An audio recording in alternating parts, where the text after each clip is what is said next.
Assalamualaikum warahmatullahi wabarakatuh. Nama saya Alfa Azrian Yasin, kelas 04 TPLP 002 di Universitas Pamulang. Pada kesempatan kali ini, saya membuat video tugas akhir atau sebagai pengganti UAS dari matkul praktikum jaringan komputer, di mana di sini saya akan menerangkan hasil laporan selama praktikum yang saya lakukan setelah UTS, yaitu laporan pertemuan 8, 9, 10, 11, 12, 13, dan 14. Oke, di sini saya akan mulai dari laporan pertemuan 8, yaitu instalasi WordPress pada Ubuntu server 2204.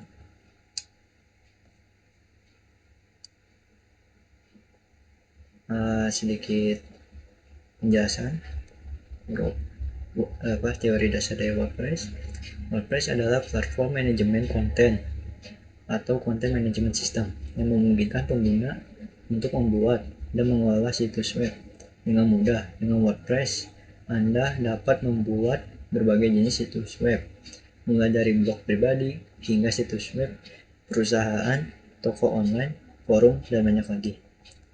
Di sini saya akan sebutkan fungsi utama WordPress sebagai berikut, yaitu satu, pembuatan dan pengelolaan konten, di mana WordPress akan menyediakan antarmuka yang intuitif untuk membuat dan mengedit konten di situs web.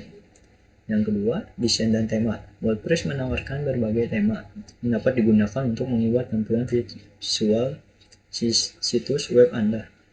Anda dapat memiliki tema yang sesuai dengan gaya dan tujuan situs web Anda.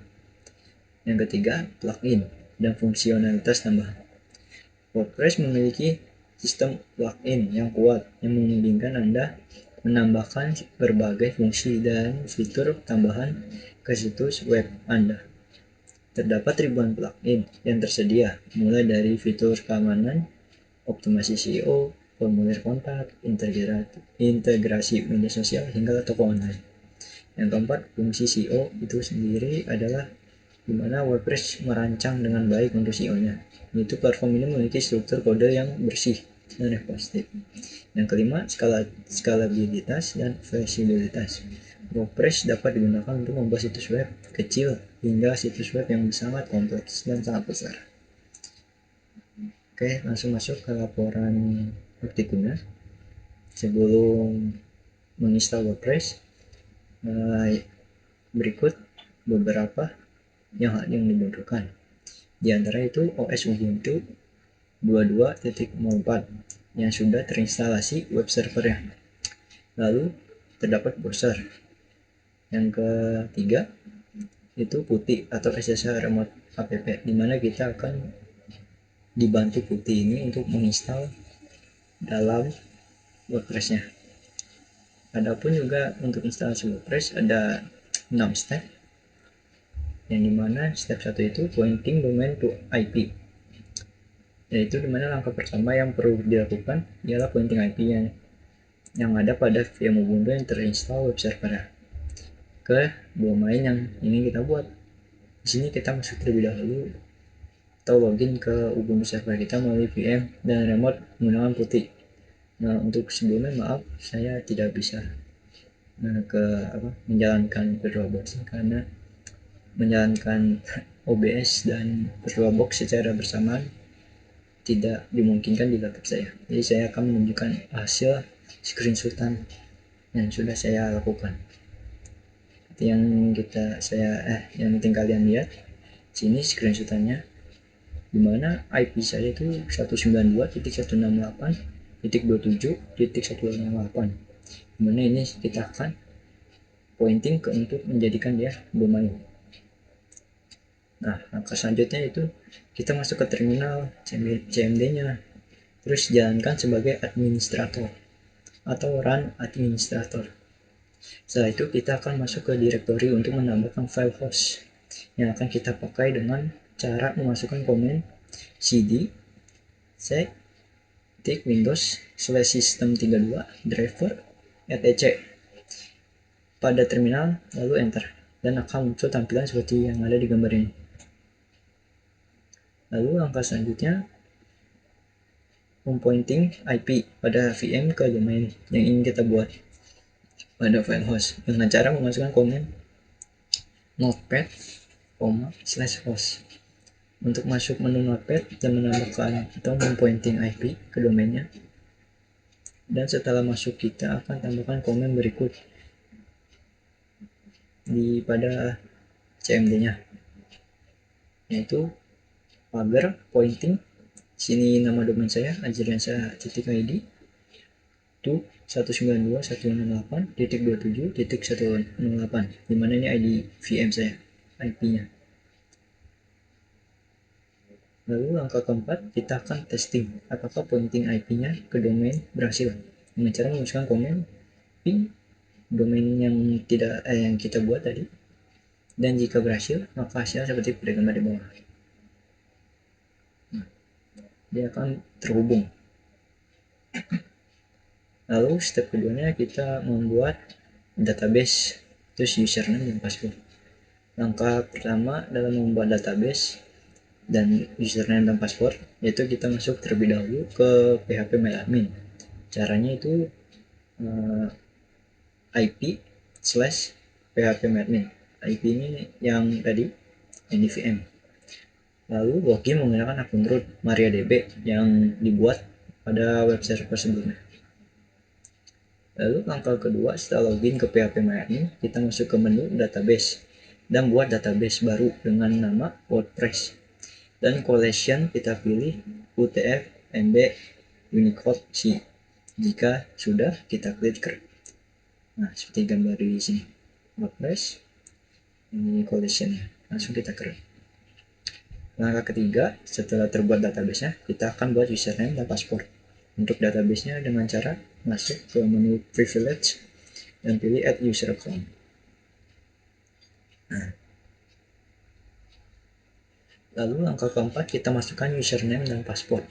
Juga retype passwordnya, dimana itu masukkan password yang atas sama, cuma sebagai retype-nya, konfirmasinya untuk database WordPress-nya. Jika sudah, gulir ke bawah sampai ada tulisan go. Nah, jika berhasil nanti akan muncul seperti ini. You have added a new user. Lalu langkah kelima, jika sudah setelah kita bikin, kita logout di PHP MyAdmin-nya dan kita login kembali menggunakan username dan password database yang kita buat tadi. Dan jika berhasil akan seperti gambar ini, kita akan masuk lagi. Lalu step ketiga itu download WordPress-nya. Langkah pertama dalam download WordPress, kita masuk ke putihnya tadi dan masuk ke folder /var/www/html dengan masukkan komen cd/var/www/html lalu enter. Langkah kedua, kita buat folder WordPress-nya dalam folder yang tadi yang /var/www/html dengan masukkan komen sudo mkdir WordPress lalu enter. Terus langkah ketiga, kita cek apakah sudah berhasil ditambahkan folder WordPress-nya dengan cara memasukkan komen ls lalu enter. Nah, jika berhasil nanti ada muncul sini WordPress. Langkah keempat, kita masuk ke folder WordPress-nya dengan masukkan komen cd WordPress. Dan jika sudah, silakan masukkan komen sudo wget https WordPress org latest zip untuk mendownload file installer WordPress-nya. Nah, di sini tunggu saja sampai prosesnya selesai untuk mendownloadnya. Lalu setelah selesai, di langkah kelima kita cek apakah file installer WordPress-nya sudah terdownload dengan masukkan komen ls. Jika sudah, akan muncul file installernya seperti pada gambar di bawah ini. Latest zip ini yang tadi kita download. Nah, yang keempat itu step keempat itu kita ekstrak WordPress-nya. Langkah pertama untuk ekstrak file installer WordPress-nya yang sudah kita download yaitu dengan masukkan komen sudo unzip latest.zip dan kita tinggal tunggu sampai proses ekstraksinya file selesai. Langkah kedua, jika sudah terekstrak file, kita cek kembali apakah sudah terekstrak dengan benar ke folder WordPress. Caranya masukkan komen cd WordPress. Untuk masuk ke direktori folder WordPress-nya, lalu masukkan komen ls, dan jika berhasil maka akan muncul tampilan seperti gambar di bawah. Nah, ini ada file-filenya yang sudah diekstrak, wp admin, wp content, dan wp includes, dan sebagainya. Langkah ketiga, untuk lebih jelasnya, kita akan menginstal sebuah additional software yang bernama MC. Cara instalnya, kita masukkan komen sudo apt install MC -y, lalu enter. Dan untuk masuk ke software MC-nya, dengan masukkan komen MC, lalu enter. Dan berikut tampilan software. Agak kurang jelas. Nah, seperti ini. Dan untuk keluar dari MC-nya, caranya dengan shortcut F10 atau langsung double klik saja pada exit, karena software ini berbasis seminggu yang dimana bisa kita double klik. Langkah keempat, kita tinggal keluar dari directory folder WordPress dengan masukkan komen cd lalu enter. Nah, step kelima itu setting ownership dan permission. Langkah pertama untuk setting ownership dan permissionnya ialah kita cek terlebih dahulu isi file dan folder pada folder /root. Masukkan komen ls -la, lalu enter. Dan berikut tampilan pada folder rootnya. Langkah kedua, kita mengedit atau mengganti root pada WordPress menjadi www.min-data dengan masukkan komen di bawah sudo chown -r www.data www.min-data WordPress, dan juga sudo chmod -r 755 WordPress. Nah, seperti gambar di sini. Dan untuk mengecek apakah berhasil berubah, kita masukkan kembali komen ls -la nya, lalu enter. Jika berhasil, maka hasilnya akan seperti gambar di bawah ini. Nah, di sini filenya sudah berubah ya. Yang tadinya root sekarang jadi www.min-data www.min-data. Step ke-6, kita install WordPress-nya. Nah, untuk install WordPress ini, kita terlebih dahulu menambahkan virtual host website pada webmin-nya. Pertama, login terlebih dahulu ke webmin-nya, yaitu menggunakan IP kita, lalu portnya 10.000. Setelah login, kita masuk ke dashboardnya, pilih server, dan pilih Apache Web Server. Lalu langkah ketiga, kita create virtual host-nya, dimana pada bagian port itu 80, dan ubah dari default ke any. Dokumen root kita pilih /var/www/html/wordpress/wordpress. Nah, itu pun bisa secara manual, kita cari di ada bentuk folder browse nih. Nah, tinggal kita itu select. Dan untuk server name-nya, masukkan nama domain web kita. Jika sudah, kita klik create now. Dan masukkan juga virtual host path untuk port 443, karena kita perlu memasang keduanya, yaitu port 80 dan 443 untuk menjalankannya. Caranya sama seperti yang 80, tinggal mengganti portnya saja. Dan berikut tampilannya. Langkah keempat, halaman pada domain yang kita akan berubah, dan bisa langsung melakukan proses install WordPress pada domain web kita, dimana kita akan disuruh memilih bahasa. Di sini saya menggunakan bahasa Inggris, yaitu defaultnya saja, dan kita klik continue. Langkah kelima, nanti kita akan diarahkan ke tampilan berikut. Kita pilih let's go. Langkah keenam, kita akan diarahkan untuk mengisi database name, username, dan password untuk WordPress domain kita. Dan untuk database host saya, biarkan secara default di localhost. Jika sudah, kita klik submit, dan akan muncul tampilan berikut. Kita pilih run installation. Setelah itu akan muncul kembali tampilan berikut, dimana kita disuruh melengkapi informasi WordPress seperti site title untuk web kita, username dan password, dan email. Dan jika sudah, kita lanjutkan installnya dengan klik install WordPress. WordPress di sini saya pakai yang defaultnya, tapi kalau mau diganti juga bisa. Nah, jika ini berhasil terinstall, maka ada tulisan sukses. Lalu kita login. Berikut tampilan backend dari domain web kita pada WordPress, di mana pada backend ini kita bisa melakukan beberapa konfigurasi dan perubahan yang ada untuk mempengaruhi halaman frontend web kita. Di sini saya akan sedikit memberi contoh dengan tema frontend web kita pada backend ini. Di sini kita pilih menu appearance dan pilih tema yang kita inginkan, lalu pilih aktif. Dan di mana awal frontend kita setelah kita berhasil install WordPress akan seperti gambar di bawah ini. Nah, ini sebelumnya, ini sesudah pakai temanya, cukup berubah. Nah, kesimpulan praktikum WordPress pada pertemuan 8 ini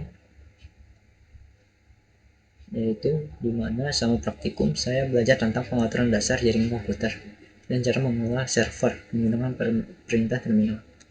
Langkah-langkah instalasi yang dilakukan sebagai persiapan requirement, pointing domain IP, create database, username dan password, download dan install WordPress, setting ownership dan permission, dimana mengatur kepemilikan dan perizinan WordPress-nya, install WordPress. Nah, melalui proyek ini saya memahami pentingnya penggunaan web server seperti Apache, sistem manajemen basis data seperti MySQL dan atau MariaDB, dan bahasa pemrograman seperti PHP, dan pengembangan dan pengoperasian situs web. Selain itu, saya juga mempelajari bagaimana menggunakan terminal untuk melakukan konfigurasi dan administrasi server. Praktikum ini memberikan pemahaman yang baik tentang instalasi WordPress pada Ubuntu Server 22.04 dan membekali saya dengan keterampilan dasar dalam mengolah server dan membangun situs web menggunakan teknologi yang relevan. Oke, saya akan lanjut ke pertemuan 9, di mana pertemuan 9 ini mempraktikkan instalasi Windows Server dan Active Directory lokal, di mana instalasi Windows Server dan Active lokal ini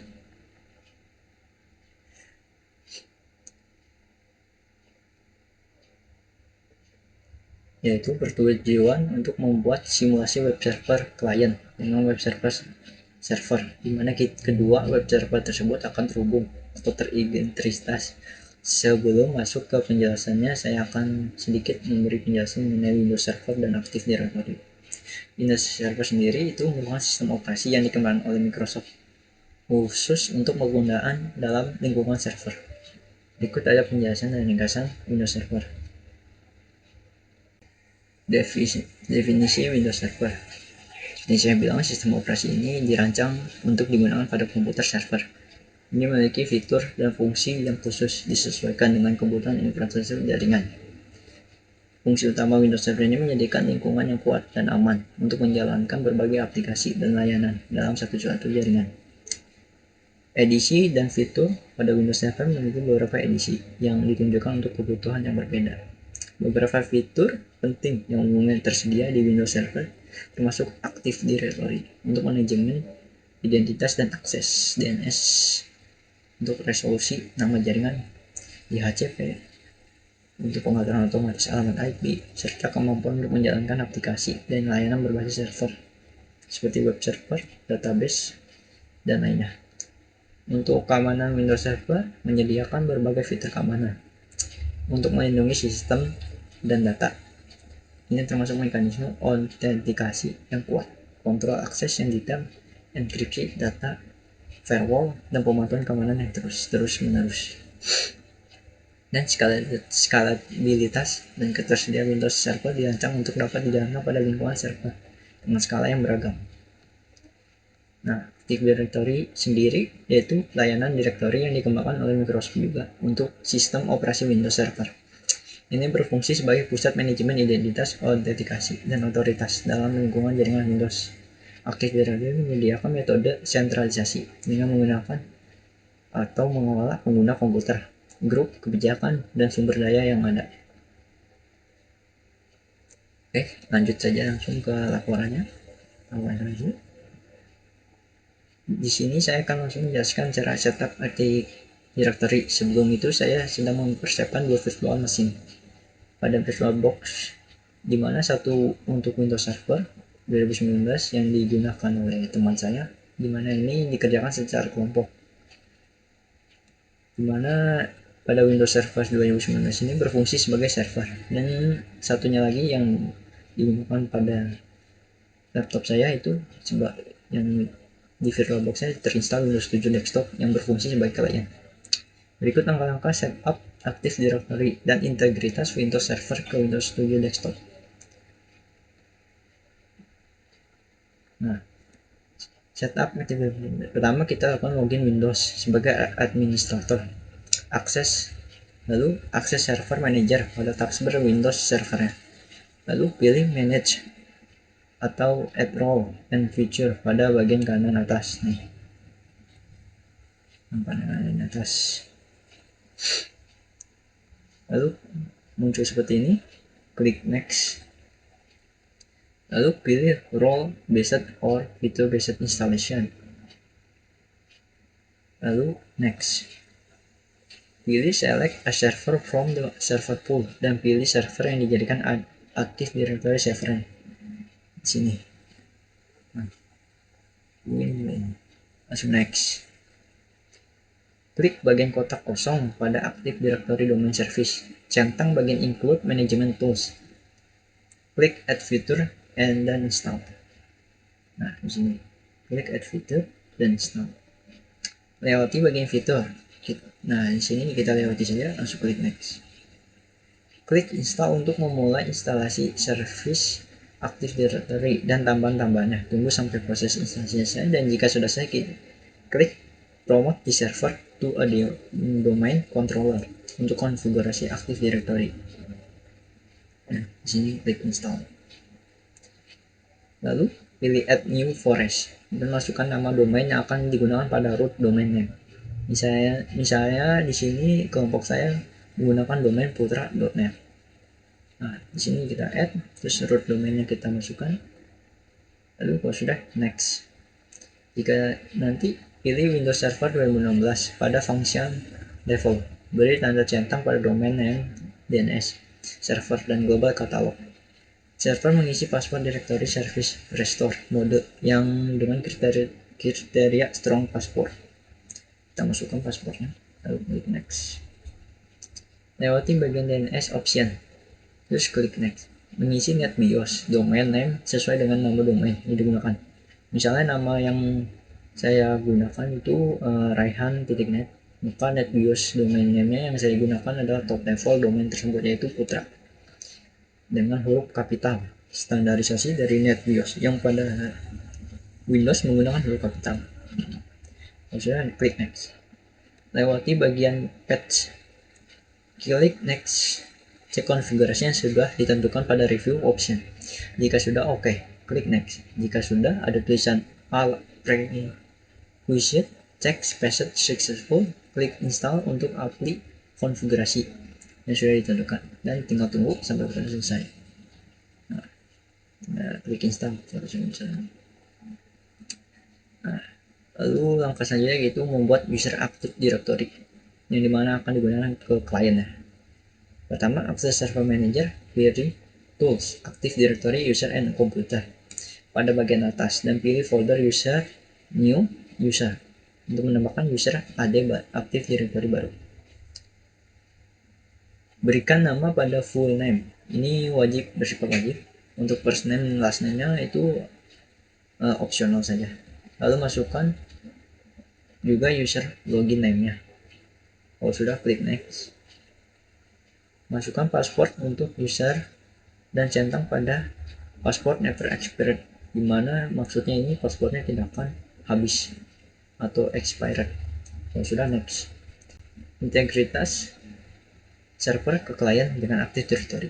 Nah, sini sudah mulai masuk ke bagian penggabungan atau penghubungan dari server ke klien. Yang pertama kita login dulu ke Windows Desktop, yaitu VM yang dibuat tadi. Lalu masuk ke My Computer dan klik kanan pada Mouse, lalu pilih Properties. Setelah masuk Properties, masuk ke menu Advanced System Setting dan pilih Change System. Change System di sini. Lalu pada System Properties, pilih menu Computer Name. Di bagian bawah Network.id, pilih Change. Nah, nanti dia akan masuk ke domain yang sudah dibuat pada Active Directory, atau apa sih namanya, kita masukkan domainnya, yang dimana itu putra.net, lalu klik OK. Jika sudah, kita lanjut masuk ke setting jaringan internet dengan klik kanan pada icon jaringan pada taskbar dan pilih Open Network and Center. Lalu pilih Change Adapter Setting dan klik kanan pada jaringan yang sudah terhubung atau yang sudah terpakai.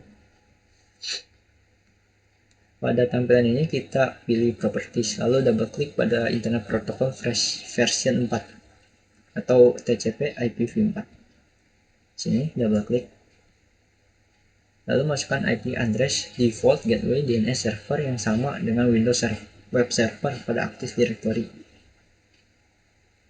Jika sudah sesuai, saya akan lanjut melakukan tes ping IP atau domain pada Active Directory. Apakah sudah terhubung atau tidak? Jika terhubung, maka akan seperti gambar di bawah ini. Kita ping putra.net, lalu nanti dia akan seperti ini. Ini tandanya berarti terhubung. Lanjut, saya akan login ke user Active Directory yang sudah dibuat pada Windows Server. Caranya dengan masuk ke File Explorer, klik kanan pada komputer, terus Properties, pilih Advanced Setting lagi. Nah, pada komputer name, pilih Change dan akan muncul tampilan untuk memasukkan user Active Directory yang terhubung ke domain putra.net. Jika sudah memasukkan username dan password, nanti kita akan disuruhkan melakukan restart atau reboot. Setelah selesai reboot, kita akan memasukkan kembali username dan password. Selesai, klien dan server pun akan terhubung. Kesimpulan dari praktikum dengan komputer tentang instalasi Windows Server dan Active Directory yang dapat saya simpulkan, di antaranya itu instalasi Windows Server ini memberikan pemahaman tentang proses instalasi sistem operasi Windows Server pada sebuah komputer atau server, di mana langkah-langkah yang diperlukan termasuk memilih versi yang sesuai, mengatur konfigurasi dasar, dan menginstal sistem operasi dengan benar. Instalasi Windows Server juga merupakan langkah awal yang penting untuk membangun lingkungan jaringan yang handal. Adapun konfigurasi awalnya, di mana setelah instalasi, ini melibatkan konfigurasi awal Windows Server, seperti mengatur nama komputer, alamat IP, dan domain yang akan digunakan. Lalu, yang ketiga, yang saya dapatkan juga kesimpulannya itu di Active Directory, di mana ini memperkenalkan konsep dan implementasi Active Directory yang di lingkungan Windows Server. Active Directory ini berperan penting dalam manajemen identitas dan autentikasi, dan otoritas untuk pengguna, grup, komputer, dan server daya jaringan lainnya. Dan bagian ini dilakukan instalasi dan konfigurasi Active Directory Domain Service atau ADDS untuk membuat dan mengolah struktur ke domain.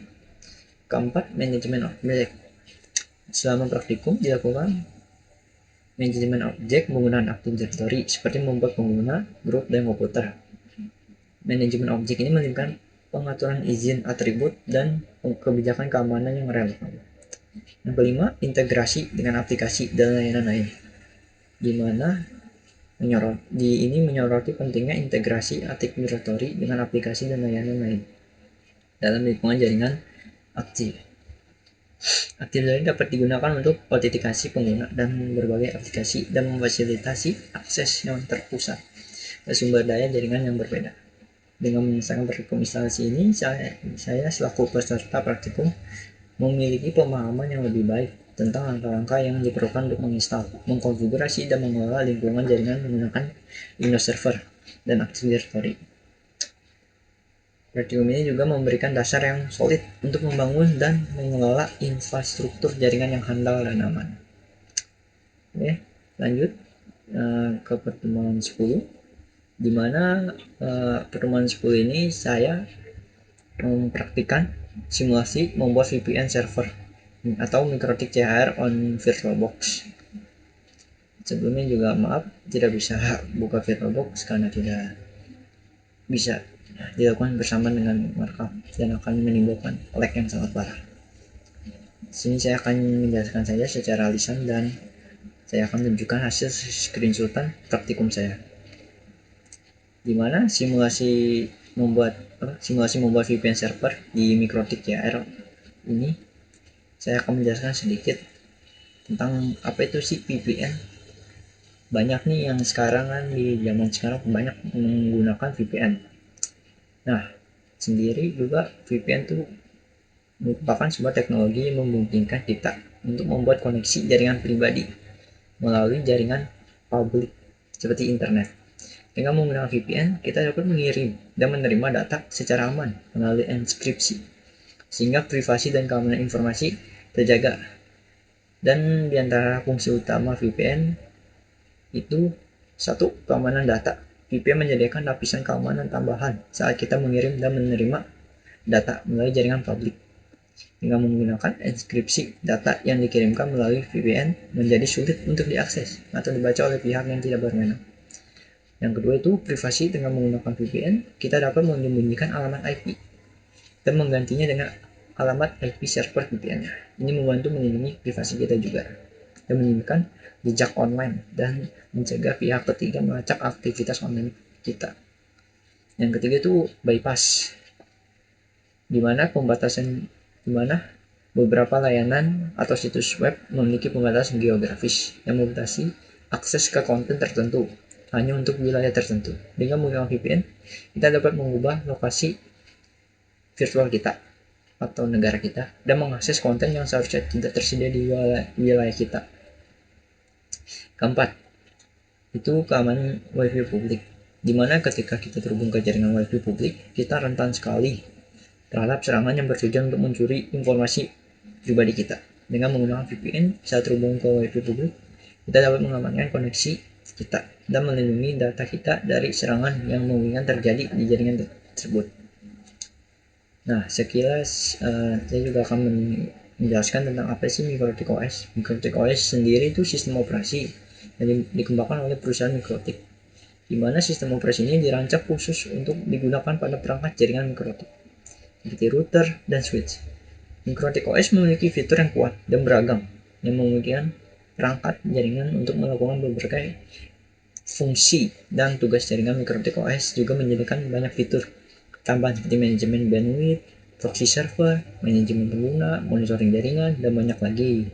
Dengan fleksibilitas dan kendalanya, Mikrotik OS menjadi pilihan populer di berbagai lingkungan jaringan, baik itu di rumah, kantor, penyedia layanan internet, atau bahkan lingkungan penyedia layanan cloud. Oke, langsung masuk saja ke laporan praktiknya. Sini saya akan jelaskan langkah-langkah membuat membuat VPN server Mikrotik CHR pada VirtualBox. Langkah pertama yang harus dilakukan itu membuat dan konfigurasi Mikrotik OS atau VM Mikrotik OS pada VirtualBox. Pertama kita buat terlebih dahulu VM Mikrotik OS-nya. Lalu pastikan pada setting network dijadikan bridge adapter, di mana bridge adapter ini itu untuk jaringan yang bertipe hotspot. Ya, seperti yang saya bilang, karena di sini saya menggunakan hotspot yang terhubung kepada laptop. Setelah membuat VM untuk Mikrotik OS, kita jalankan, kita running. Setelah berhasil kita jalankan, kita buka tuh Winbox-nya yang sudah di-download pada web Mikrotik OS-nya. Nah, setelah itu akan muncul IP VM Mikrotik OS-nya nih. Seperti ini, tuh ada tulisan Identify Mikrotik CHR. Nah, di sini klik connect. Nah, nanti akan muncul menu seperti ini. Setelah muncul itu, kita lanjut konfigurasi VPN-nya pada Winbox ini. Pertama, kita masuk menu IP, lalu pilih pool, lalu klik tanda plus untuk menambahkan, lalu masukkan nama DHCP pool dan masukkan IP address sesuai jika sudah apply dan klik OK. Di sini IP address itu yang digunakan pada VM Mikrotik OS-nya. Nah, setelah itu lanjut masuk ke menu IP, pilih DHCP server. Karena kita akan setting untuk DHCP servernya, kita masukkan nama dulu. Contohnya itu di sini saya namanya DHCP server pada interface. pada interface ini pilih address 1, dan pada address pool masukkan pool yang kita buat tadi. Jika sudah, klik apply dan oke.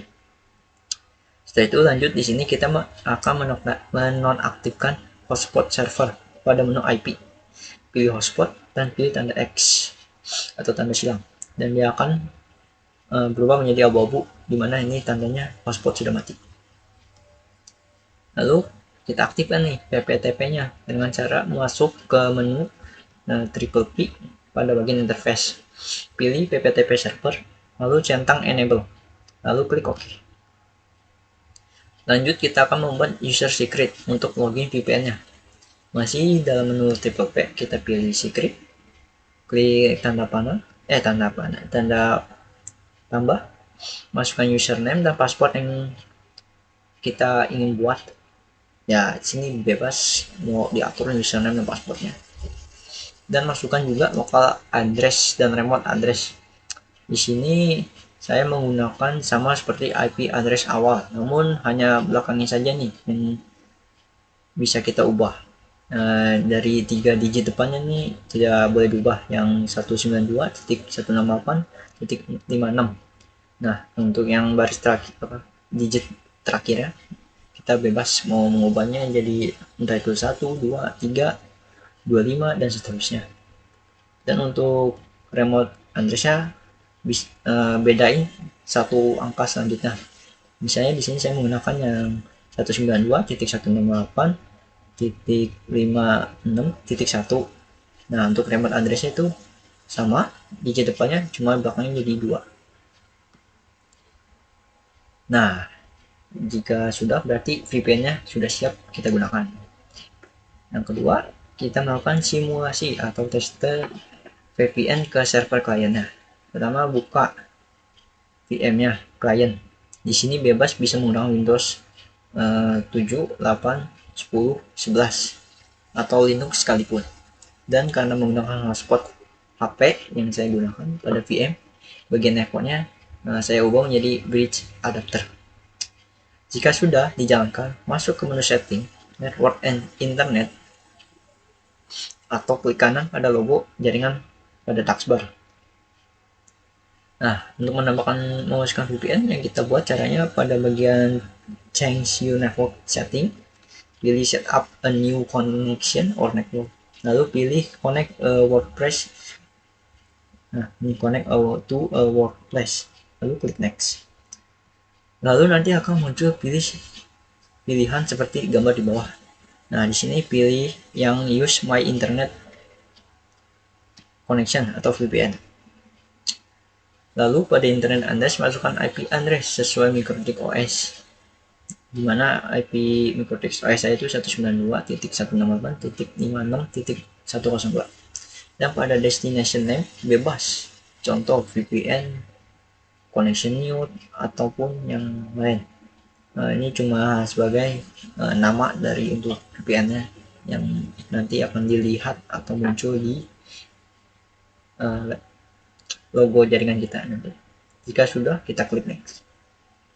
Nah, masukkan username dan password yang kita buat tadi di Winbox. Jika sudah, klik connect.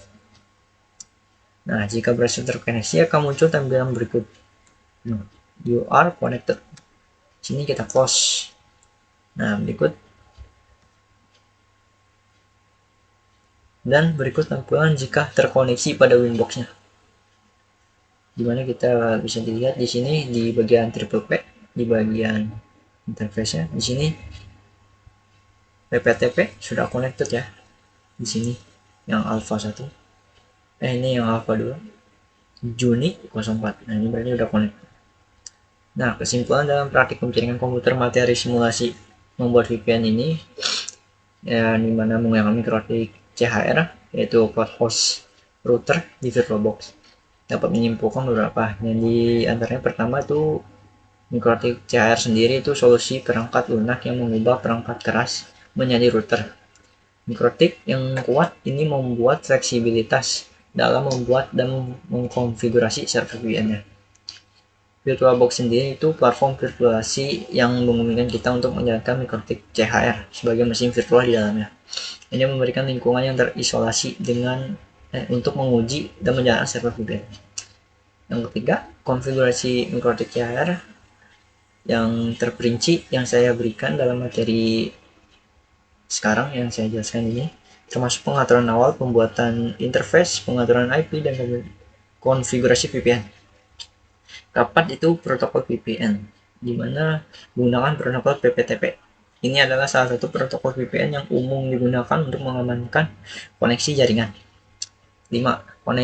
Keamanan dan privasi, di mana penggunaan VPN ini ditunjukkan untuk meningkatkan keamanan dan privasi dan bukan untuk disalahgunakan untuk mencolong atau menipu orang. Dengan menggunakan enkripsi, VPN melindungi data yang kita kirimkan melalui jaringan publik serta menyembunyikan alamat IP kita. Lalu lanjut ke pertemuan selanjutnya, pertemuan 11. Di sini pertemuan 11 itu tentang cloud server atau VPS, di mana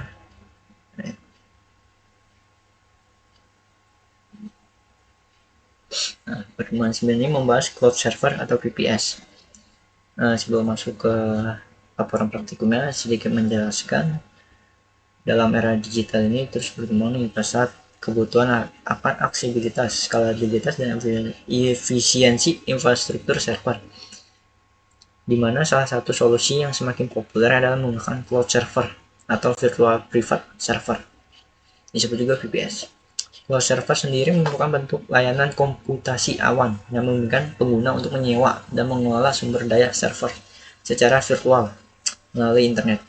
Selain itu, cloud server juga menawarkan keandalan yang tinggi dalam arsitektur cloud server fisik yang menjalankan server virtual didistribusikan di beberapa lokasi data center yang terhubung secara redundant.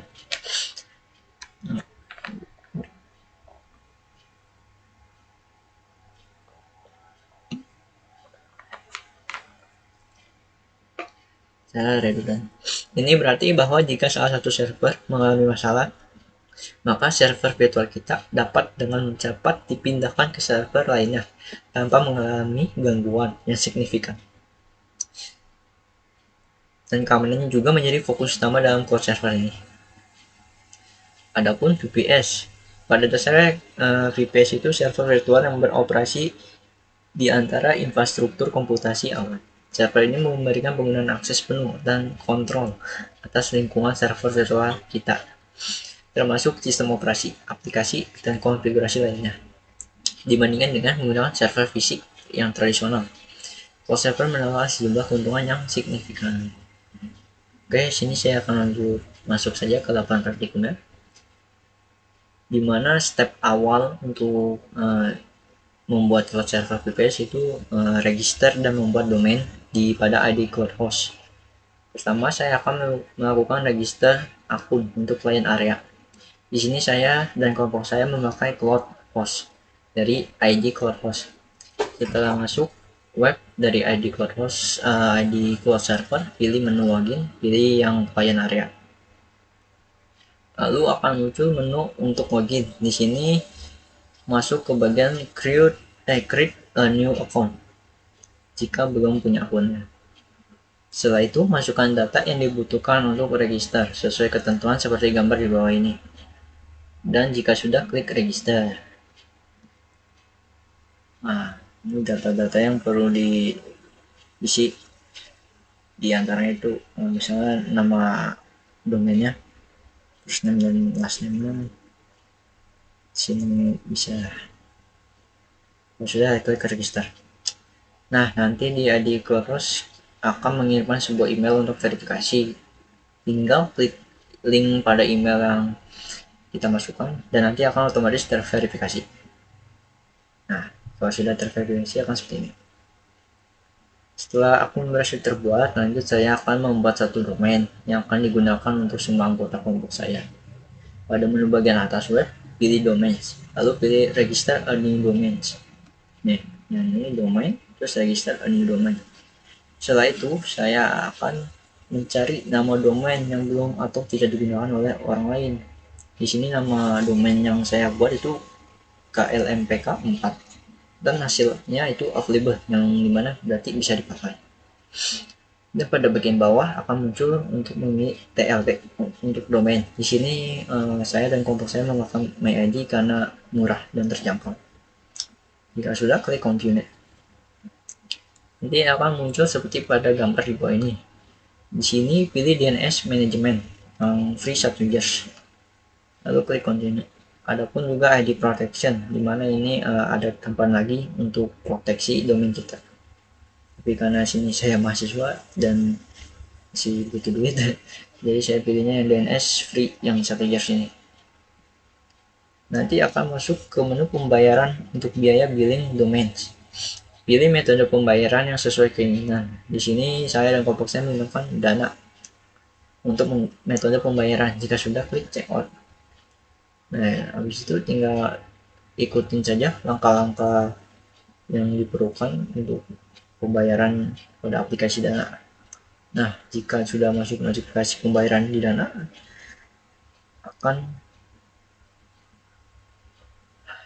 nanti akan masuk notif pembayaran ke aplikasi Dana. Lakukan sesuai ketentuannya. Dan jika berhasil melakukan pembayaran, akan seperti gambar di bawah ini, dimana itu sukses ya, harga 11.000. Dan berikut billing yang sudah dibuat seperti ini, akan bisa terkait pada tanggalnya. Nah, step kedua itu membuat virtual machine atau VM yang VTM-nya. Langkah pertama, setelah membuat domain, lanjut membuat VM untuk VPS. Caranya itu logo terlebih dahulu dan login kembali, tapi pilih yang konsol platform. Nanti akan masuk ke menu utama atau dashboard dari konsol platform ini. Sebelum membuat VM, lakukan top up terlebih dahulu ke akun billing. Caranya mudah, sama seperti yang tadi. Pilih menu billing, lalu pilih new, lalu masukkan informasi untuk billing seperti gambar di bawah. Jika sudah, lanjut pilih metode top up-nya. Di sini saya dan kelompok saya menggunakan Dana. Tinggal ikuti saja langkah-langkah pembayaran sesuai ketentuan yang ada di Dana. Lanjut membuat VM-nya, itu caranya gampang, yaitu dengan di pojok kiri ada compute, lalu pilih new di sini pada bagian type, pilih virtual machine. Untuk OS-nya sini saya menggunakan Ubuntu 20.04, dimana saya alasan memilih Ubuntu ini nanti pada pertemuan selanjutnya itu akan menginstal web server pada VPS kita. Masih di menu compute, geser ke bawah. Untuk lokasi saya memilih South JKT A karena banyak pilihannya, ada West, ada yang timur dan lainnya. Saya milih South karena lebih kompatibel. Untuk size-nya saya pilih yang paling kecil saja, dan tinggal masukkan user dan password untuk akun root VM-nya. Dan jika sudah, klik create dan tunggu proses building sampai kelar. Jika sudah terbuat VM-nya, saya akan men-testing VM dengan putih, apakah dapat terhubung atau tidak. Dimana saya buka putih, lalu masukkan IP public 4-nya ini, yang di sini pada VM ke putih, lalu open. Jika sudah, kita login saja pakai username dan password yang sama saat membuat VM. Dan jika berhasil akan seperti ini. Step ketiga itu kita akan saya akan men-setting keamanan DNS atau pada di Cloudflare. Untuk setting Cloudflare sendiri itu pertama kita buat dulu akun di Cloudflare. Nah, seperti ini. Jika belum punya, kalau sudah punya tinggal login. Karena saya belum punya dan kelompok saya juga belum punya, jadi kami membuat baru. Jika sudah berhasil buat akun dan login, langkah menambahkan web domain yang saya dan kelompok saya buat dengan cara pada bagian kiri pilih website, lalu pilih add site, masukkan nama domain dan klik add site-nya. Nah, setelah berhasil ditambahkan akan muncul menu pilihan keamanan DNS yang digunakan, apakah yang berbayar atau yang gratis. Di sini saya memilih yang gratis karena biaya. dan hanya sebatas uji praktik. Jika sudah, klik continue. Setelah itu pada menu di samping kiri pilih DNS, lalu pilih record. Di sini saya akan merubah name servernya pada domain ID CloudHost ke name server sesuai pada Cloudflare, seperti pada gambar di bawah ini, yang NS nih, yang Audrey, agar terhubung antara ID CloudHostnya dengan Cloudflare domainnya. Login, pertama kita login dulu ke ID CloudHostnya, kembali ke client area, lalu masuk ke domain, terus ke my domain, pilih titik 3, lalu pilih manage server, name server. Setelah itu pilih use custom name server, lalu copy atau salin name server dari Cloudflare yang tadi. Jika sudah, klik change name server.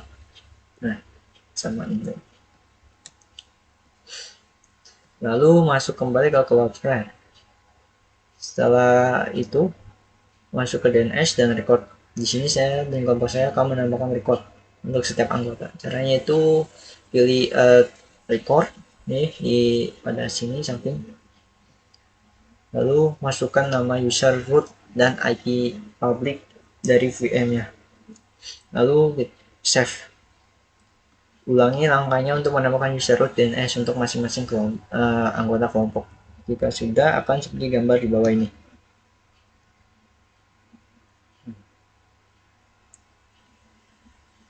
Tanda silang seru ini artinya itu untuk penambahan akun rootnya itu dalam proses ya. Biasanya itu diharuskan menunggu paling cepat itu 10 menit dan paling lambatnya itu sehari atau 24 jam. Dimana nanti akan tanda serunya itu hilang sendiri. Nah, kesimpulan yang saya dapat dari pertemuan kali ini yaitu 1. Cloud server atau VPS ini adalah bentuk infrastruktur komputasi yang menyediakan sumber daya komputasi virtual yang dapat digunakan oleh pengguna dengan cara berlangganan atau menyewanya. Yang kedua itu keuntungan utama menggunakan cloud server ini yaitu skalabilitasnya yang lebih tinggi. Selain itu pengguna juga dapat dengan mudah menyelesaikan sumber daya komputasi yang mereka butuhkan seperti CPU dan RAM dan ruang penyimpanan sesuai dengan kebutuhan kita. Yang ketiga itu cloud server untuk juga menawarkan fleksibilitas yang lebih besar. Pengguna memiliki kendali penuh atas server virtual mereka, termasuk menginstal perangkat lunak, mengkonfigurasi pengaturan, dan mengelola aplikasi sesuai kebutuhan mereka. Yang keempat itu penggunaan cloud server dapat mengurangi biaya infrastruktur karena penggunaan hanya membayar sumber daya dan mereka gunakan. Selain itu, pembelian fisik server ditangani oleh penyedia cloud, mengurangi beban tugas bagi pengguna atau kita sendiri. Yang kelima, cloud server juga menawarkan keandalan yang tinggi. Jika salah satu server fisiknya mengalami masalah, server virtualnya dapat dengan cepat dipindahkan ke server fisik yang berbeda tanpa adanya waktu henti yang signifikan. Yang keenam itu keamanannya menjadi faktor penting dalam penggunaan cloud server. Pengguna harus memastikan bahwa penyedia cloud mereka mengimplementasikan tindakan keamanan yang memadai seperti enkripsi data, pengolahan akses yang tepat, dan perlindungan dari serangan cyber. Secara keseluruhan, cloud server atau VPS memberikan penggunaan fleksibilitas, skalabilitas, dan biaya yang lebih rendah, dan keandalan yang tinggi. Namun keamanan atau backup data dan pemulihan bencana tetap menjadi aspek penting yang harus diperhatikan dalam penggunaan cloud server. Demikian kesimpulan yang saya dapatkan dari pertemuan ke-10. Oke, lanjut ke pertemuan selanjutnya. Lanjut ke pertemuan atau ke-12, dimana pada pertemuan ke-12 ini itu praktik yang ini adalah membuat web server di VPS, yaitu lanjutan yang pertemuan 11 yang dimana kita hanya untuk membuat itu mengenal VPS-nya dan membuat VM dalam VPS itu. Nah, dalam pertemuan ke-12 ini itu lanjutannya itu dimana kita akan melakukan instalasi web server di VPS-nya. Di antara itu instalasi Apache, MariaDB, PHP, PHPMyAdmin, dan Webmin, dan Chartpot dan WordPress-nya. Sebenarnya sama seperti web server sebelumnya, saya akan menjelaskan sedikit. Apache adalah sebuah software web server memiliki tanggung jawab pada request HTTP dan menguji informasi secara real time. Adapun yang diperlukan baris perintah komen lainnya sebagai berikut, yaitu widget. Widget itu adalah utilitas baris perintah open source yang berfungsi untuk mengunduh file dari internet. Sedangkan untuk Nano itu editor teksnya yang disebut open source, yang berfungsi untuk mengedit file teks di terminal atau shell. Itu MariaDB itu software relational database management system atau bisa disebut DBMS. PHP itu bahasa pemrograman biasa digunakan untuk komunikasi sisi server, dapat dibilang bahasa penulisan skrip juga, yang mengotomatiskan eksekusi taks dalam environment runtime khusus. Adapun paket-paketnya tidak bisa saya sebutkan, terlalu banyak. Lalu PHP Main adalah salah satu software yang gratis yang menggunakan bahasa PHP dan merupakan software yang paling populer digunakan untuk mengolah tabel dan data pada database melalui web. Lalu Webmin itu antarmuka berbasis web untuk mengadministrasi sistem untuk Unix. Menggunakan proses web yang modern, kita dapat mengatur akun, menggunakan setup Apache, DNS, file sharing, dan banyak lagi. Dan itu Cerbot adalah software yang menawarkan berbagai cara memvalidasi domain dari tutorial setting hosting secara otomatis, mengkonfigurasi Apache dan Nginx. Cerbot berfungsi sebagai penyedia sertifikat keamanan yang disebut layanan SSL secara gratis. Dengan adanya SSL ini, kita bisa menggunakan situs kita dengan metode HTTPS atau disebut juga port 443. Adapun software tambahnya itu grafis, Aspel, Bluescript, Climax, dan lain-lain. WordPress seperti yang saya jelaskan pada pertemuan sebelumnya, itu pertemuan 8 ya. Jadi saya tidak akan menjelaskan lagi dan akan lanjut ke laporan waktunya. Sebenarnya hampir sama seperti sebelum UTS, dimana saya juga pernah melakukan instalasi web server. Cara yang bersama yaitu membuka putih lalu memasukkan IP public v4-nya yang pada VM VPS-nya. Lalu langkah kedua, login dengan memasukkan username dan password sesuai VM. Lalu lakukan komen sudo apt update untuk update directory. Langkah ketiga yaitu install Apache ke VPS dengan memasukkan komen sudo apt install Apache 2 mini dan tunggu sampai proses selesai.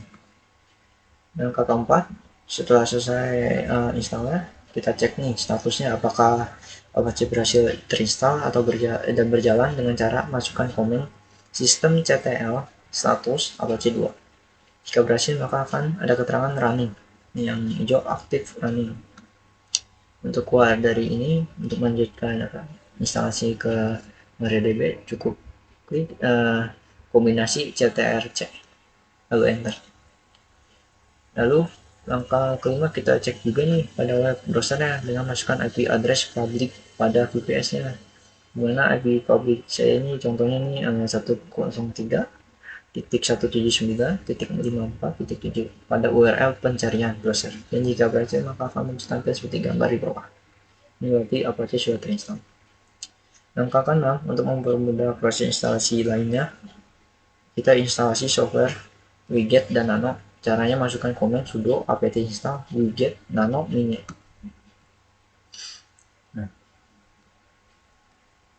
Jika sudah, kita lanjut ke step kedua, yaitu menginstal MariaDB. Langkah pertama, untuk sebelum menginstal MariaDB, kita refresh dulu pada VPS dengan cara memasukkan komen sudo apt update. Lalu langkah kedua, install MariaDB server dan MariaDB client dengan masukkan komen sudo apt install MariaDB strip server spasi MariaDB strip client. Jika ada keterangan do you want to continue Y atau N, kita klik Y lalu enter dan tunggu sampai proses instalasi selesai.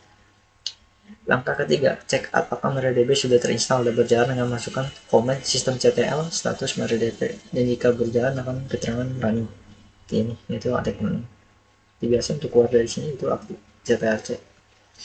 Langkah keempat, setting password root MariaDB dengan masukkan komen sudo MariaDB strip secure strip installation.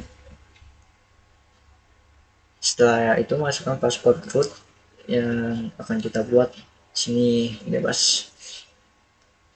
Dan nanti akan muncul keterangan switch authentication, ketik yes saja. Lalu juga akan muncul pemberitahuan cek password root, ketik y. Masukkan password barunya yang baru. Lalu muncul pemberitahuan untuk remove anonymous user, ketik y saja, lalu enter. Ikuti saja prosesnya dengan ketik X sampai proses pengetahuan password selesai. Lalu langkah kelima, kita tes login ke MariaDB dan masukkan komen mysql spasi min u spasi root spasi min p. Jika berhasil login akan seperti gambar di bawah, dan untuk keluarnya cukup ketik exit saja. Nah, ini kalau berhasil nih, ada tulisan all done if you complete, dan thanks for using MariaDB. Ini kalau mau keluar cukup klik exit. Lalu step ketiga itu install PHP package. Langkah pertama itu kita refresh lagi dengan melakukan sudo apt update, dan kita lanjutkan langsung ke install PHP package dengan masukkan komen sudo apt install php lib apc 2 strip mode strip php spasi php min cur php gd php mbstring php xml php xmlc php short php intl php zip. Terus ini untuk menyetujui untuk install PHP package-nya. Sebenarnya MariaDB ini itu nanti untuk PHP package ini juga berpengaruh untuk menginstal WordPress nantinya. Langkah kedua, setelah install juga PHP package untuk nanti menginstal Moodle, dimana itu akan dilakukan pada praktikum pertemuan selanjutnya. Dengan masukkan komen sudo apt install php lib apc mod php ini sesuai, ya ikuti saja seperti yang ada komen di sini. Nah, masukkan. Lalu langkah ketiga, kita cek versinya buat file info.php dalam folder /var/www/html. Untuk cek versi PHP, masukkan komen php min version, dan untuk buat file kita harus masuk ke nano dengan masukkan komen sudo nano /var/www/html/info.php seperti ini. Nah, saya cek di sini versinya itu PHP-nya itu 8.1.2. Lalu kita lanjut ke langkah keempat. Setelah masuk ke nano, masukkan perintah seperti gambar di bawah ini dan lakukan save dengan cara ctrls, dan untuk keluar dari nanonya itu ctrx. Nah, masukin seperti yang ada di gambar ini, perintahnya php info. Nah,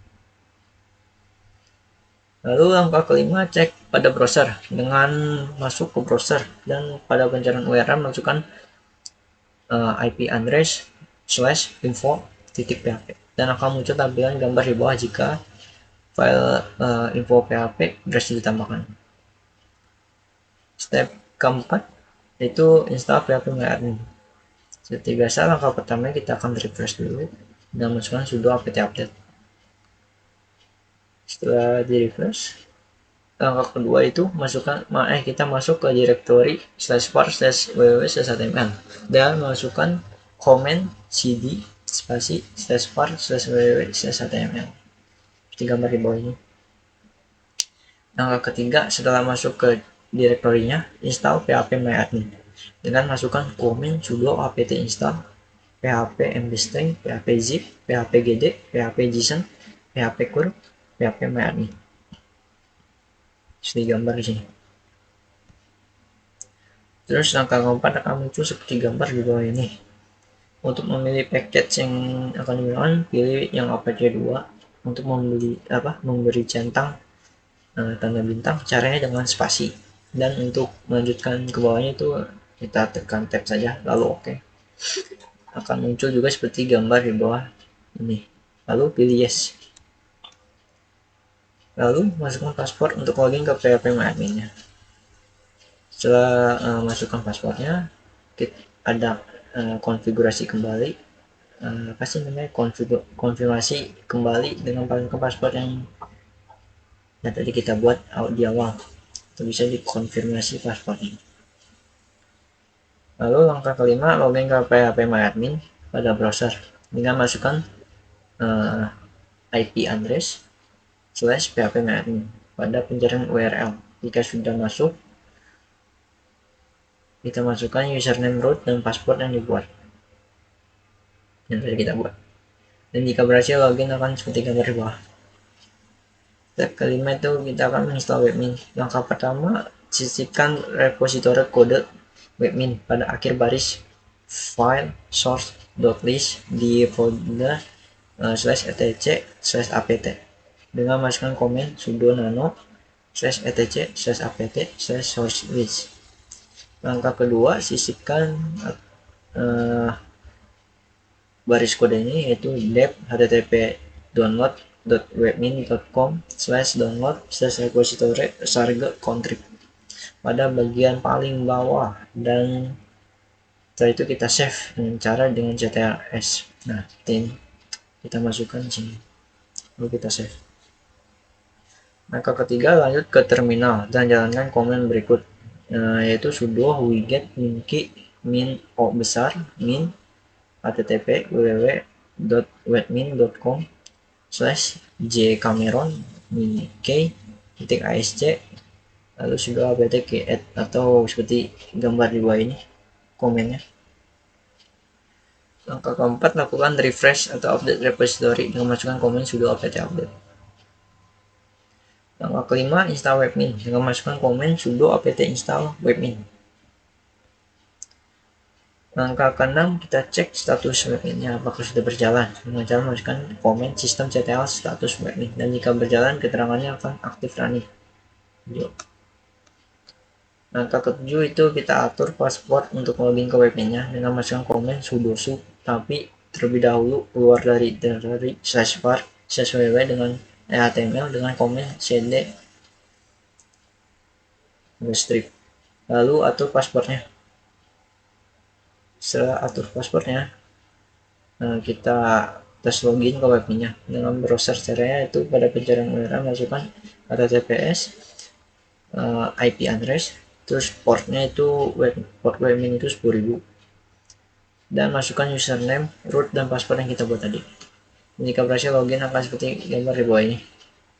Di sini akan terdapat informasi sistem informasi yang ada pada VPS kita, yang VPN. Lalu step ke-6 itu kita install Cerbot. Langkah pertama untuk instalasi Cerbot itu software ini digunakan untuk melakukan instalasi sertifikat SSL dengan masukkan komen sudo apt install Cerbot Python 3/min cerbot min apt min y, dan tunggu sampai proses instalasi selesai. Step ketujuh itu additional software. Ini sebenarnya software tambahan saja, sebagai opsional, bisa diinstal atau tidak. Tapi karena saya akan menginstal software yang baru, yaitu Nmap, agar menggunakan dalam memonitoring dan mendukung operasional server, sini saya akan menginstal dengan cara memasukkan komen yang ada di bawah ini, itu sudo apt install grafis aspel boscript clamaf nmap. Selain nmap, saya juga menginstal grafis aspel boscript dan clamaf ini, lalu enter. Nah, langkah ke-8 itu kita setting firewall. Untuk setting firewall itu, sebelum settingnya itu kita cek terlebih dahulu status dari firewallnya, apakah itu aktif atau tidak, dengan cara masukkan komen sudo ufw status. Di sini status firewallnya inaktif, seperti yang dilihat nih. Sini inaktif.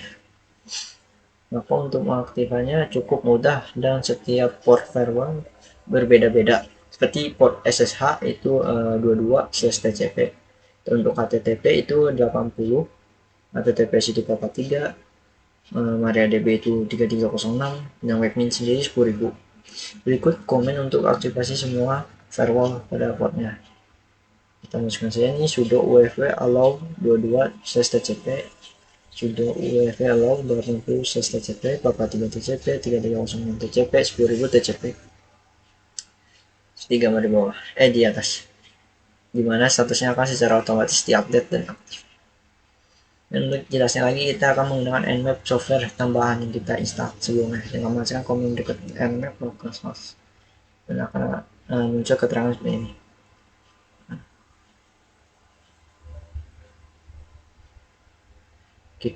Lalu kita enable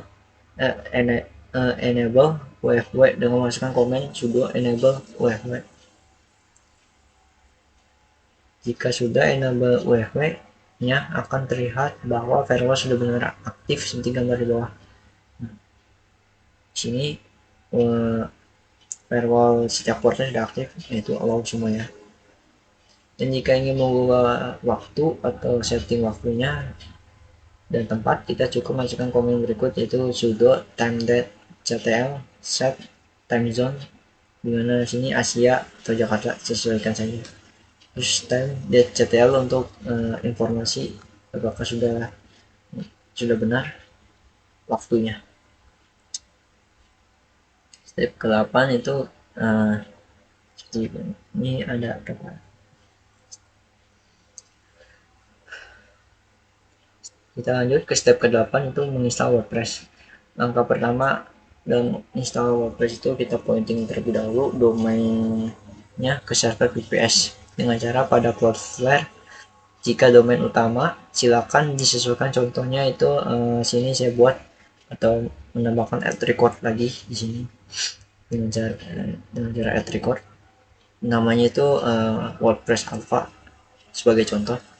Terus type-nya itu A, IP address server kita atau VPS kita, lalu save, dan juga pastikan proxy statusnya itu DNS only, lalu save.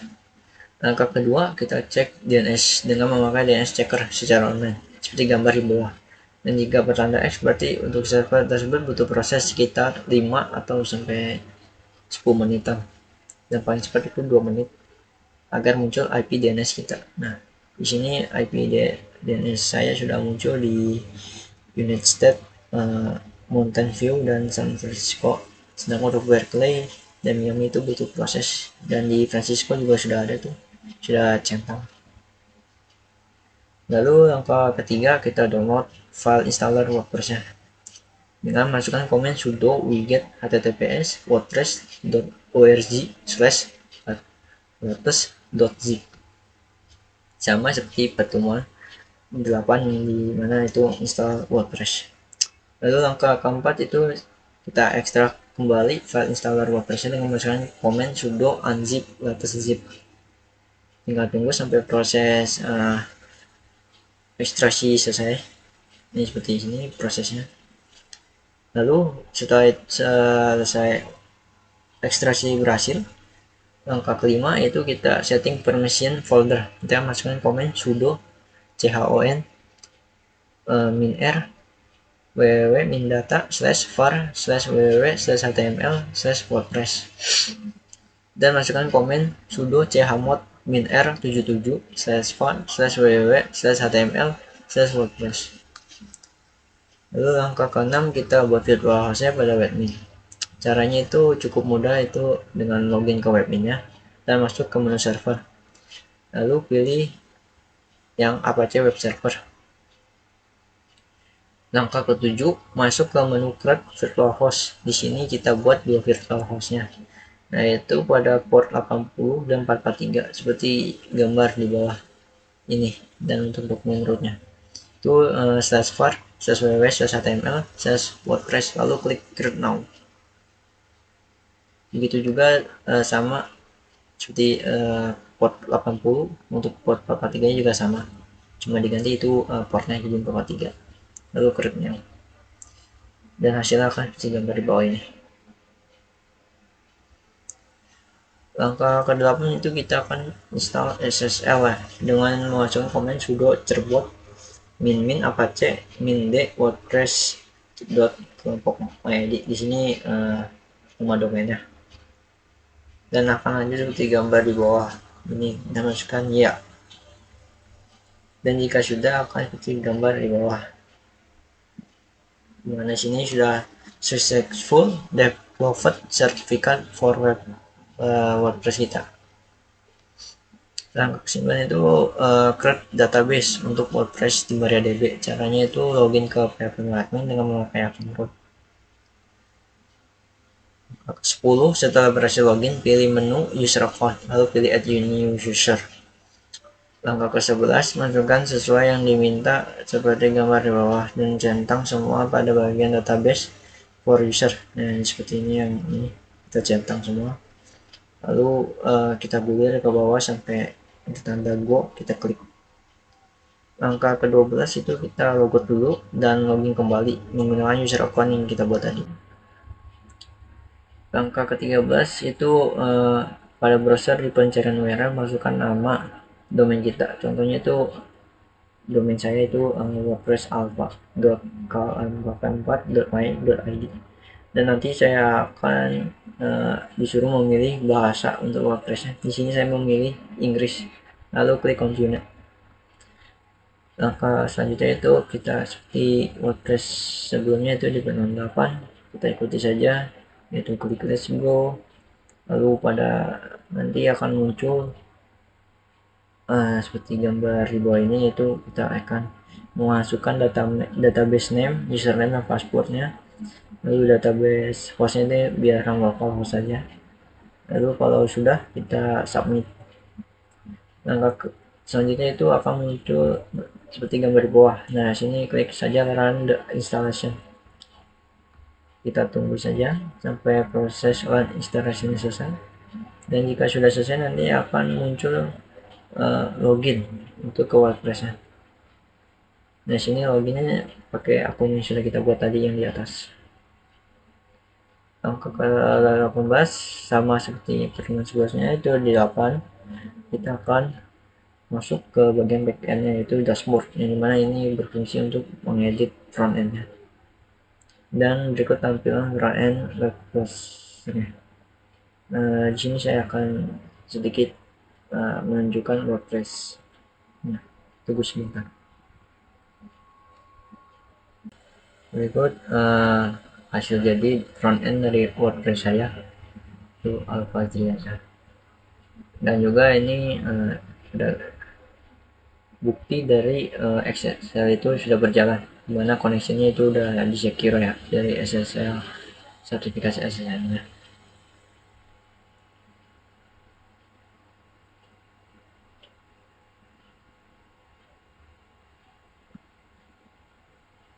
Lalu langkah terakhir kita finishing dengan memasukkan komen sudo chmod min r 755/var/www/html/wordpress.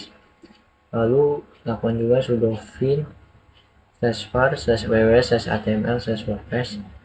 Type-nya itu d exit chmod 755 kurung tutup seperti itu.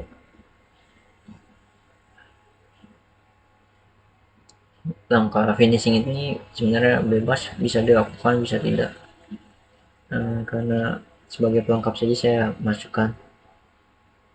Kesimpulan yang saya dapat pada pertemuan 12 ini tentang membuat web server di VPS, itu web server itu perangkat lunak yang digunakan untuk mengirimkan konten web kepada pengguna melalui protokol HTTP. Contohnya itu web server yang populer diantaranya itu Apache, Nginx, dan Microsoft IIS. VPS sendiri itu bentuk hosting di mana satu server fisik dibagi menjadi beberapa server virtual yang masing-masing memiliki lingkungan yang terisolasi. Ini memungkinkan pengguna untuk memiliki kontrol penuh atau konfigurasi server mereka sendiri. Sebelum menginstal web server di VPS, kita perlu memiliki akses ke VPS-nya melalui SSH atau Secure Shell atau panel kontrol yang disediakan oleh penyedia hosting. Kita juga harus memastikan bahwa VPS kita menjalankan sistem operasi yang mendukung web server, seperti Linux atau Windows Server. Lalu hasil kesimpulan keempat yang saya dapatkan itu instalasi web server pada VPS itu melibatkan beberapa langkah umum. Terlepas dari jenis web server yang kita pilih, ini meliputi pembaruan sistem operasi VPS, menginstal paket-paket pendukung yang diperlukan, dan mengkonfigurasi pengetahuan server dan memulai web servernya. Yang kelima itu setelah web server terinstall, kita dapat menghost situs web atau aplikasi web di VPS kita. Kita harus mengkonfigurasi file konfigurasi web servernya sesuai dengan kebutuhan kita, seperti mengatur dokumen root, mengaturkan modul khusus, atau menetapkan aturan server. Yang keenam itu keamanannya itu dalam aspek penting yang perlu diperhatikan, karena saat menginstal web server di VPS pastikan kita mengikuti praktik terbaik keamanan, seperti memperbarui perangkat lunak secara teratur, mengaktifkan firewall seperti yang tadi saya lakukan, mengaktifkan firewall, lalu mengenkripsi komunikasi melalui HTTPS dan menggunakan atasan yang kuat. Lalu yang ketujuh itu mengolah dan memantau kinerja web server juga penting, dimana kita harus dapat menggunakan alat-alat seperti log server, analisis lalu lintas web, dan pemantauan kesehatan server untuk mengidentifikasi masalah dan mengoptimalkan kinerja server kita. Dalam kesimpulan, menginstal web server pada VPS juga adalah sebuah langkah penting dalam menghost situs web dan aplikasi web. Dengan pemahaman yang baik tentang langkah-langkah instalasi, konfigurasi, keamanan, dan manajemen, kita dapat membuat VPS kita juga menjadi lingkungan hosting yang handal dan efisien. Demikian untuk kesimpulan pertemuan 12. Saya akan lanjut ke pertemuan 13.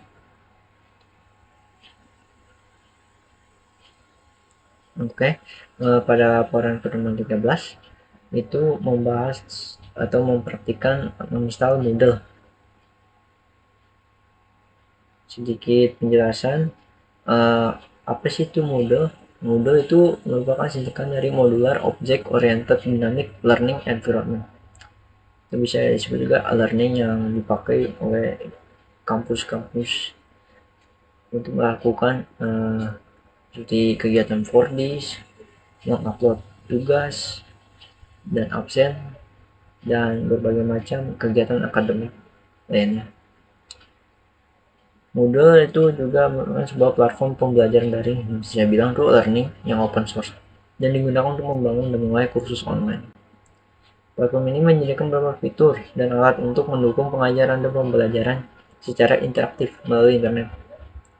Di bawah ini saya akan sebutkan fungsi-fungsi Moodle. Yang pertama itu secara singkat itu pembelajaran secara online. Moodle memungkinkan pengajar untuk membuat dan mengolah kursus secara online seperti 4Ds. Mereka dapat membuat materi pembelajaran dan mengunggah tugas dan membuat kuis dan menyediakan forum diskusi bagi para peserta. Yang kedua itu pengolahan kursus. Moodle juga memungkinkan pengajar untuk mengatur dan mengorganisasi konten kursus dengan mudah. Mereka dapat mengatur modul pembelajaran untuk struktur modul dan mengelompokkan peserta dan mengatur jadwal kegiatan. Terus fungsi ketiga itu evaluasi dan penilaian. Moodle menyediakan alat untuk mengelola tugas, kuis, dan ujian secara online. Pengajar juga dapat membuat soal dengan berbagai jenis pertanyaan dan memantau dan menilai kinerja peserta serta memberikan umpan balik secara langsung.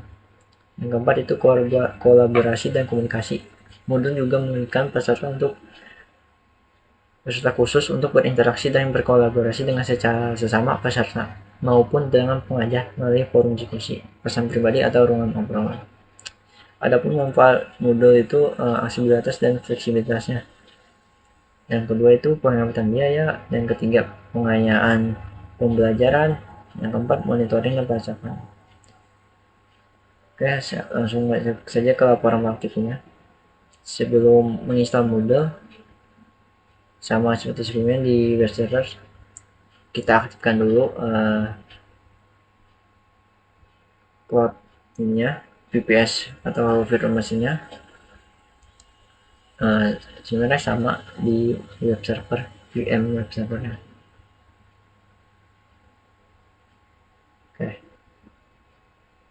lalu masuk ke putih dan login. Step pertama untuk menginstal modul itu kita pointing dulu domain dan tambahkan recordnya. Langkah pertamanya itu kita masuk ke Cloudflare, kita login, lalu pilih domain kelompok, lalu masuk ke DNS dan pilih add record, lalu masukkan seperti gambar di bawah. Untuk IPv4 nya ini masih menggunakan IP publik dari VM web server pertemuan kemarin, dan proses statusnya kita jadikan DNS only dan klik save. Nah, namanya sini saya alertning alpha. Step kedua itu kita cek status propagasi subdomain pada web server DNS checker. Cara itu kita cari dulu di search bar browser, yaitu DNS checker, lalu pilih website DNS checker. Bebas yang manapun, sebenarnya banyak DNS checker di Google. Setelah itu masukkan subdomain yang tadi kita buat. Contohnya di sini kan saya bikinnya yang learning alpha, terus masukkan ininya, domainnya itu kelompok 4, terus masukkan ininya my ID nya, lalu search. Jika berhasil maka akan muncul peti gambar di bawah, atau IP nya akan muncul seperti ini. Nah, berarti ini sudah muncul ya, dan berhasil terpointing. Step ketiga, kita download Moodle dan ekstrak Moodle. Langkah pertama untuk download dan ekstrak Moodle, kita buka putih dan login. Setelah itu kita masukkan komen cd/var/www/html untuk masuk ke file folder directory. Langkah kedua, download Moodle dan masukkan komen sudo wget http repo. Sini domainnya Pak Firman, karena ini seperti Google Drive-nya yang sudah terinstall di firmanpratama.my.id. Oke, masukkan saja dan tunggu sampai proses instalasi selesai. Langkah ketiga itu kita unzip file installer Moodle-nya dengan masukkan komen sudo unzip Moodle latest 401.zip. Lalu langkah keempat, kita ubah dulu permission dan owner-nya pada folder Moodle dengan memasukkan komen sudo chmod minr 77/var/www/html/moodle, dan dilanjutkan masukkan komen sudo chon minr www.mindata/var/www/html/moodle. Nah, di gambar di bawah. Lalu step keempat, create model data. Langkah pertama untuk create model data itu kita buat dulu folder model datanya di dalam folder var dengan masukkan komen sudo mkdir/var/model data. Nah, di gambar ini. Langkah kedua, ubah permission dan owner folder model datanya dengan masukkan sudo chmod minr 750/var/model data, dan dilanjutkan sudo chon minr www.mindata/var/model data. Step yang kelima, kita create virtual host pada webmin. Kita buat dulu dua konfigurasi virtual host untuk port 80 yaitu HTTP dan port 443 untuk HTTPS, dan kita sesuaikan dengan subdomain yang dibuat tadi, lalu diarahkan ke folder /var/www/html/moodle. Untuk port 80 nya sama seperti sebelumnya, sini masukkan 80, terus dokumen rootnya itu /var/www/html/moodle, dan untuk server name itu server name yang kita bikin tadi. Lalu kalau saya klik no. Untuk 443 sama, cuma beda di portnya doang, diganti yang tadi 80 yang 43. Lalu klik no, dan berikut hasilnya akan muncul di sini, yaitu port 80 dan 43 nya, yaitu di server name learning alpha dan learning alpha juga. Step ke-6 itu kita create database pada PHP admin. Nah, sebelum create-nya itu kita login dulu ke PHP admin-nya. Setelah masuk, pilih menu user account dan pada bagian bawah pilih new, lalu klik add user account. Di sini untuk loginnya itu menggunakan PHP admin akun root yang web server sebelumnya. Lalu langkah kedua, buat username, password, serta database untuk instalasi Moodle. Seperti ini. Username itu Moodle, sebenarnya bebas. Di sini saya pakai Moodle, dan passwordnya jangan lupa di retype sama, dan juga jangan lupa di sini dicentang dua-duanya. Jika sudah terisi, kita gelir ke bawah dan cari ini go, kita klik. Lalu setelah membuat user account di PHP admin, langkah selanjutnya itu di step ketujuh itu kita install SSL untuk keamanan learning kita. Langkah pertama install sertifikat SSL-nya itu sama seperti di web server, yaitu dengan memasukkan komen sudo servbot apache min d. Di sini domainnya masukin yang tadi, yang learning alpha, terus kelompok 4, terus my id. Nah, tinggal tunggu deh prosesnya sampai SSL enkripsinya selesai. Lalu step ke-8 itu kita akan memasuki proses akhir, yaitu install Moodle. Langkah pertama, install Moodle. Pada pencarian URL masukkan subdomain yang dibuat di awal, contohnya itu learning alpha, dan nanti akan diarahkan langsung untuk proses penginstalan Moodle-nya, dimana pertama pilih bahasa, jika sudah klik next. Langkah kedua, setelah itu geser ke bawah dan terdapat titik gambar di bawah ini. Di sini yang diganti hanya bagian data directory dengan isikan /var/module data, lalu klik next. Langkah ketiga, pilih database driver. Di sini saya menggunakan MariaDB karena menyamakan yang terinstall pada VM web server, lalu klik next. Langkah keempat, masuk ke user account password yang dibuat untuk Langkah keempat, masukkan user dan password yang dibuat di user account di PHP admin. Dan untuk port, masukkan 3300 karena ini di port MySQL. Sisanya saya berikan Moodle. Jika sudah, klik next. Langkah kelima, jika muncul seperti gambar di bawah ini, kita klik continue saja.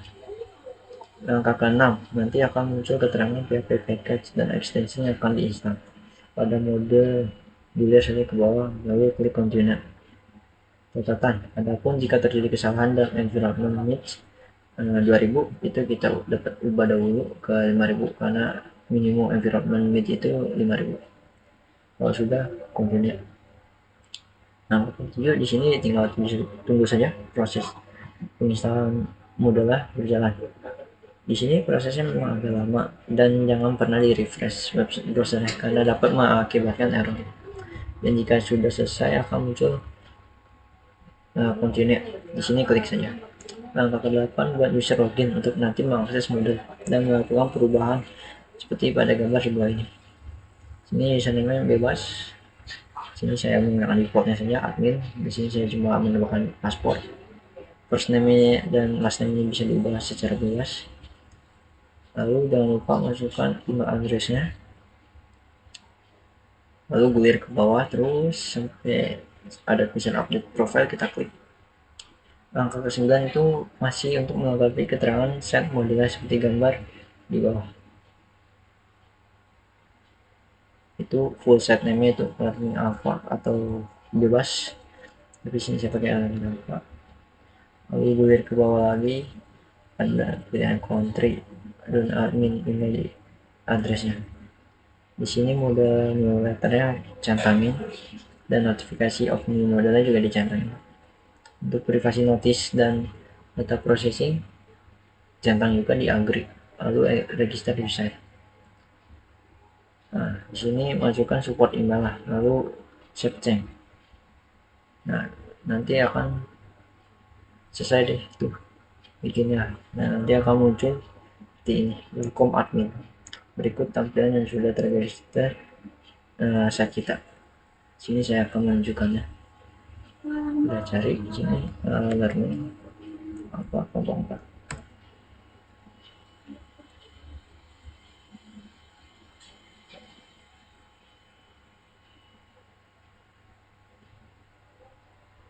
Nah, dan tampilannya kan seperti ini. Ini saya sudah membuat satu model pembelajaran untuk pemrograman satu.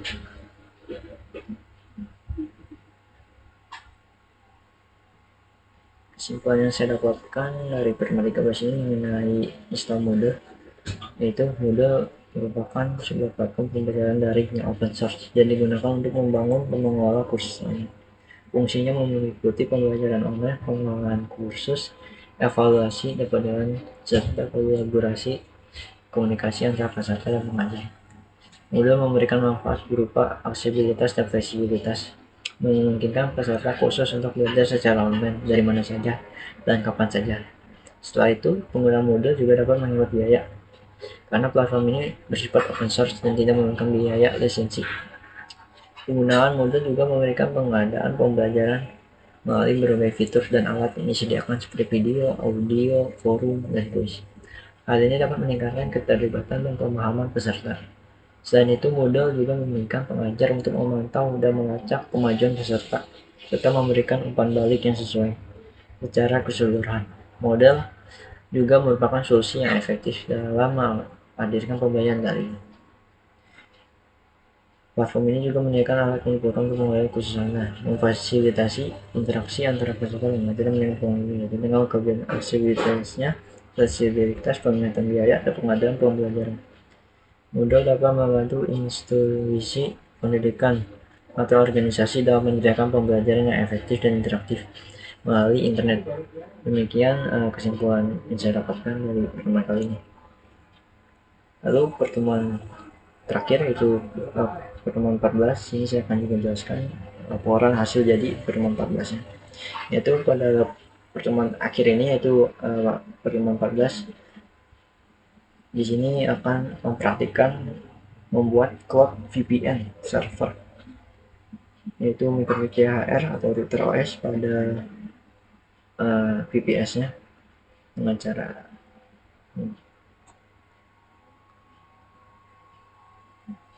sekilas saya akan menjelaskan sedikit apa sih itu cloud VPN. Cloud VPN server adalah sebuah infrastruktur yang terletak di awan atau cloud dan berfungsi sebagai server VPN. Sebuah VPN memungkinkan pengguna untuk mengakses jaringan pribadi secara aman dan melalui internet. Ini juga sama saja seperti yang pertemuan sebelumnya, itu yang menginstal VPN pada VirtualBox. Cuma beda ini installnya itu bukan di VirtualBox tapi di cloud, yang dimana itu saya membuatnya itu di ID Cloud Host. Langsung masuk saja ke praktikumnya. Untuk langkah-langkahnya itu membuatnya itu di ID Cloud Host. Langkah pertama itu kita buat dulu VM yang di dalamnya terinstall micro:bit CHR dengan pilih new, lalu pilih pada app katalog dan pilih micro:bit CHR. Di sini saya akan tunjukkan sedikit kan. Nah, di sini kan masuk ke compute. Nah, sini ada new. Klik saja new. Nah, di sini kan ada dua pilihan type. Di sini ada virtual machine dan app katalog. Untuk micro:bit-nya sini adanya di app katalog. Nah, sini sebenarnya banyak, ada WordPress dan Moodle. Oke, karena kita fokus ke micro:bit CHR-nya, slash ke bawah dan cari micro:bit. Nah, sini versinya yang ada itu yang tersedia cuma versi 6.47.8. Sini pilih saja. Setelah itu untuk di sini bebas lokasinya. Sini saya memilih Singapura. Lalu pilih size-nya. Di sini disesuaikan saja. Saya memilih yang custom di sini. Bisa saya ubah-ubah. Lalu masukkan username, terus paspornya, terus konfirmasi paspor yang ini. Lalu resource name itu misalnya ini yang Azri VPN ini seperti itu. Lalu kalau sudah klik create. Nah, setelah langkah membuat VM-nya itu kita masuk ke Winbox, sama seperti konfigurasi VPN sebelumnya. Setelah itu copy saja nih IPv4 public pada VM ke Winbox-nya di sini di menu connect-nya. Kita copy pastekan IPvM-nya ke sini.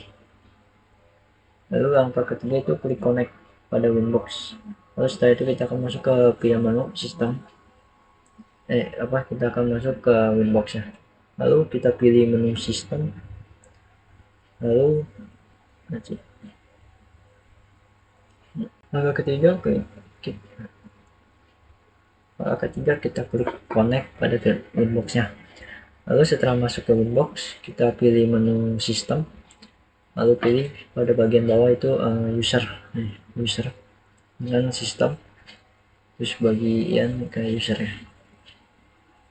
Langkah keempat itu kita buat user password seperti gambar di bawah ini, dimana password ini berfungsi untuk login ke Winbox kembali menggunakan IPv4 pada VM yang kita masukkan. Jika sudah, kita klik apply dan OK. Langkah kelima itu kita aktifkan dulu PPT servernya. Caranya itu masuk ke menu triple P, lalu pada bagian interface pilih PPT server. Setelah itu kita klik centang enable ini, lalu apply dan OK. Langkah keenam, buat user secret. Masih pada menu triple P, pilih secret, lalu klik tanda plus untuk menambahkan user. Lalu isi name dan password untuk login ke VPN kita. Lalu untuk service pilih yang PPTP karena kita yang menggunakan PPTP, dan masukkan juga IP address di sini. IP address ini sesuai hotspot kita ya. Di sini IP address hotspot kita itu 192.168. Yang diganti itu yang 2 digit belakang itu 1.1. Sini bebas mau 2.1, 3.1 atau berapapun itu. Dan remote addressnya itu sama, di bagian ketiga itu harus sama sesuai local addressnya, cuma bagian digit terakhir yang dibedakan. Jika sudah, klik apply dan OK. Langkah ketujuh kita buat firewall dengan masuk ke menu IP, pilih firewall, lalu pilih MAC, lalu kita cari pada menu actionnya. Pertama kita klik tambah dulu, lalu pada bagian action ini ganti actionnya ke Masquerade, lalu klik apply dan OK. Lalu langkah ke-8 kita masukkan VPN-nya yang sudah dibuat dengan cara masuk ke network dan internet setting pada laptop atau PC, lalu klik VPN dan klik add VPN. Langkah ke-9, masukkan connection name. Di sini bebas isinya, pada server name or address masukkan IPv4 VM-nya. Lalu VPN type-nya pilih yang PPTP karena kita menggunakan PPTP. Dan type of sign info itu username dan password karena kita menggunakan username dan password. Langkah ke-10, masukkan username dan password yang sudah dibuat pada user secret di Winbox-nya. Langkah ke-11 itu kita klik connect saja. Nah, jika berhasil akan connected seperti gambar ini, saya connected. Nah, langkah ke-12 itu saya akan mengecek atau tes apakah IP Anda saya berubah dengan buka browser dari what my IP lalu masuk ke website paling atasnya. Berikut hasil testingnya. Nah, di sini gambarnya itu sebelum connect VPN-nya itu IPv4 masih default dari laptop saya itu 182.0.138.64, dan jika sudah terkonek VPN-nya itu akan otomatis berubah ke IP address pada VM-nya yaitu 103.134.154.83 sesuai dengan VPN-nya nih, IP publiknya.